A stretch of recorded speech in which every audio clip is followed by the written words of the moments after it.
Hola chicos, yo soy Falcón. Perdón por si me ven un poco cansado, que bien me levanté. Sí, y bueno, chicos, estoy acá. En la descripción del video les voy a dejar el video que hice unas más o menos 4 horas. No les voy a decir nombre porque se los voy a dejar acá abajo en la descripción del video. Bueno, nada más estoy acá. Que bueno, en un video que yo hice y que les mostré, bueno, no sé si ustedes lo han visto, que yo tenía, no, voy a hacer un cortecito, bueno, para ir directo al grano. Bueno, voy a hacer un cortecito, chicos. Bueno, chicos, volvimos. Bueno, voy a ir directamente al grano.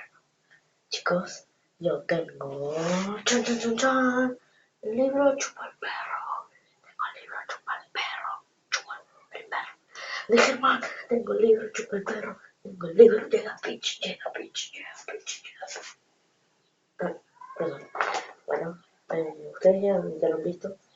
Les voy a contar que me salió 230 pesos. Perdón. Voy a poner bien la cámara para que lo vean. Listo. Y bueno, me salió 230 pesos, lo compré en un supermercado, pero es el original. Ya lo leí todo, me lo terminé de leer, pero igual está bueno, un libro de consejos que puede ayudarte a vos o a mí, bueno, cualquier persona. Pero me encanta. Tenía el libro de Germán, bueno, y está bueno el libro. Bueno, está bien. Nada más les quería decir eso y que se suscriban, nada más.